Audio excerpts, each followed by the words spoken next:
सभी देख रहे हैं कि उसका घोषणा पत्र में कितना वादा पूरा किया और कितना नहीं किया है, वो जनता सब समझ चुके। गंगा जल की झूठी कसम लेके घोषणा पत्र बनाती है उस पार्टी का क्या विश्वास करेंगे। पिछले बार भी गंगा जल जैसे पवित्र जल का कसम खाकर उसने जो वादा किए थे उसमें से एक भी वादा उसने पूरा नहीं किया। पूरा रायपुर का वातावरण, चारों विधानसभा का वातावरण भाजपामय हो गया। चारों के चारों सीट आज भारतीय जनता पार्टी के प्रत्याशी जीत रहे हैं। कमल फूल की सरकार बनना छत्तीसगढ़ में तय है। बोलो भारत माता की।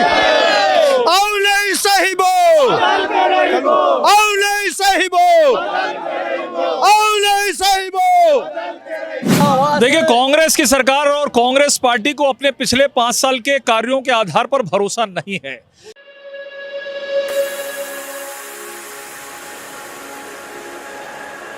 जिंदाबाद जिंदाबाद। नमस्कार, मैं मोहन शाह और आप देख रहे हो वामदूत न्यूज। आप हमारे पीछे देख रहे हैं रायपुर जिले से जितने भी विधायक हैं वो सारे अपने नामांकन भरने के लिए आए हुए हैं और उनके समर्थन में लोग यहाँ पे खड़े हुए हैं। आइए जानते हैं, बात करते हैं इन लोगों से। भैया जिंदाबाद जिंदाबाद। लगातार कांग्रेस घोषणा पे घोषणा कर रही है, किस तरह से जीतेंगे आप लोग? आज कांग्रेस घोषणा पे घोषणा करी, लेकिन घोषणा पत्र में आज झूठ। आज जनता सभी देख रहे हैं कि उसका घोषणा पत्र में कितना वादा पूरा किया और कितना नहीं किया है, वो जनता सब समझ चुके। आज भारतीय जनता पार्टी की सरकार बनाएंगे और इसी सरकार बनाने के लिए आज जन सैलाब, जो हमारे जो प्रत्याशी है उसके साथ में हम सब पूरा जन सैलाब खड़े हुए हैं।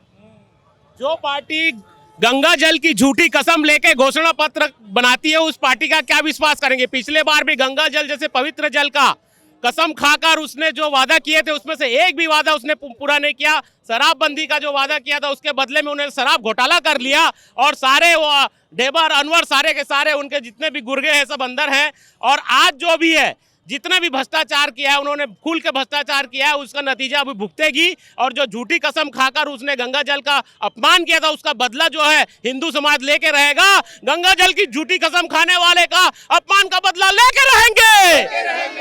आज हमारे चारों ग्रामीण प्रत्याशी ने आज हमारा नामांकन भरने के लिए किया है और हम सब उनकी जनता ठान रखी है कि अब नहीं सही वो बदल के रही वो, अब नहीं सही वो। आज यहाँ पर चारों विधानसभा के प्रत्याशी नामांकन भरने आए हैं। पूरा रायपुर का वातावरण, चारों विधानसभा का वातावरण भाजपामय हो गया। चारों के चारों सीट आज भारतीय जनता पार्टी के प्रत्याशी जीत रहे हैं। कमल फूल की सरकार बनना छत्तीसगढ़ में तय है। भारतीय जनता पार्टी निश्चित रूप से अब प्रदेश के अंदर सर्वाधिक सीट लेकर के अपनी सरकार बनाने वाली है। पूरे प्रदेश की जनता कह रही है अब नहीं सही वो, बदल के रही वो। रायपुर शहर को गड्ढा बनाने वाले, रायपुर शहर को अपराध का गढ़ बनाने वाले सबक से आगे जनता रहेगी। जनता ने ठान लिया है इनको निकम्मों को बदल के रहेंगे करके। बघेल जी बोलते हैं छत्तीसगढ़ियावाद लाना है करके। कांग्रेस से पूछो छत्तीसगढ़िया कौन है, बाहरी कौन है। कांग्रेस की नज़र में बाहरी कौन है? जो यूपी का आदमी है, बिहार का आदमी है, वो बाहरी है। लेकिन जो बांग्लादेश से आया है वो इनका लोकल है। जो रोहिंग्या है वो बघेल जी के लिए यहाँ का लोकल छत्तीसगढ़िया है। ऐसे कैसे होगा भाई? एक प्रदेश का आदमी यहाँ पे बाहरी हो जाएगा और जो दूसरे देश का आदमी यहाँ पे लोकल हो जाएगा, तो ये ऐसा नहीं चलेगा। रोहिंग्या बांग्लादेश को निकाल के रहेंगे। छत्तीसगढ़ को अपराधगढ़ बनाने वालों को यहाँ से भगाना है और छत्तीसगढ़ को बचाना है। भूपेश बघेल के एक भी वादे 5 साल में गरीबों को चूसा है, जबकि गरीबों के घर में हर घर में आज बिजली की आवश्यकता है, लेकिन उन्होंने कहा था 400 बिजली फ्री देंगे।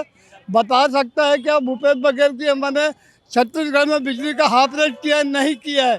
सब माल को दबा के रखा गया है, जिसका नतीजा आज रायपुर की छत्तीसगढ़ की जनता उसके विरोध खड़े होकर नारे लगा रही कि बदल के रहिबो, बदल के रहिबो। पत्र में कहा था कि पूर्ण रूप से शराबबंदी करेंगे, लेकिन शराबबंदी तो नहीं हो रही है। अब चुनावी माहौल में तुरंत उन्होंने कह दिया कि किसानों का कर्जा माफ होगा। मैं ये पूछना चाहती हूँ कि किसान कर्जा से कब ग्रसित हुआ है जो उन्होंने कहा है ये? बोलो भारत माता की। और नहीं सही बोल, और नहीं सही बोल, और नहीं सही बोल। जय श्री राम। आज जो नामांकन रैली में आप लोग इतने भीड़ लेके आए हैं, क्या मैसेज देना चाह रहे हैं? मैसेज छत्तीसगढ़ की जनता ने ठान लिया है कि इस चुनाव में भारतीय जनता पार्टी का कमल खिलाना है, छत्तीसगढ़ को विकास की दिशा में अग्रसर कराना है।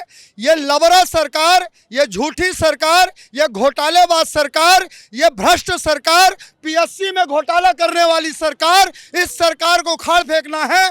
दारू बेचने वाली सरकार, दारू में घोटाला करने वाली सरकार, नौकरियों को बेचने वाली सरकार, गोबर खा जाने वाली सरकार, गाय के नाम पर गोठान में घोटाला करने वाली सरकार और धान के नाम पे जनता को मूर्ख बनाने वाली सरकार के खिलाफ ये जन सैलाब आज उखड़ा है, जो भारतीय जनता पार्टी के प्रत्याशियों की जीत को सुनिश्चित करने वाला है। पिछली बार 36 घोषणा पत्र लेकर और गंगा जल की कसम खाकर, गंगा जल हाथ में उठाकर उसकी कसम खाकर छत्तीसगढ़ की जनप्रिय संस्कार धार्मिक जनता की भावनाओं से खिलवाड़ करके गंगा जल की कसम खा करके जो सरकार आई है ये कांग्रेस की, अब भारतीय जनता पार्टी के माध्यम से छत्तीसगढ़ की जनता इस सरकार को गंगा जल पिलाने वाली है। और गंगा जल पिलाया कब जाता है? अंतिम संस्कार में गंगा जल पिलाएगी इनको, इन कांग्रेसियों को। भूपेश बघेल की सरकार, इनके विधायक और इनके मंत्रियों को देश छत्तीसगढ़ की जनता गंगा जल पिलाने जा रही है। देखिए, कांग्रेस की सरकार और कांग्रेस पार्टी को अपने पिछले 5 साल के कार्यों के आधार पर भरोसा नहीं है, इसीलिए वो पुरानी बात नहीं कर रहे हैं कि हमने क्या किया। ये नहीं कर रहे हैं कि भूपेश से तो भरोसा है, भरोसे का सम्मेलन कर रहे हैं। गली मोहल्ले के अंदर में भरोसा ढूंढ रही है कांग्रेस, इसीलिए नित्य नए नए शिगुफे कर दो। पिछली बार जैसे शराबबंदी कर दिए थे, भत्ता कर दिए थे, कहाँ गया? तो अब जनता बरगलाने वाली नहीं है। इस सरकार को शराबबंदी, बेरोजगारी भत्ते के नाम पर घर पर बैठाने वाली है, और ये जो घर पर बैठेंगे ना, उनको बेरोजगारी भत्ता भाजपा की सरकार देगी बैठकर।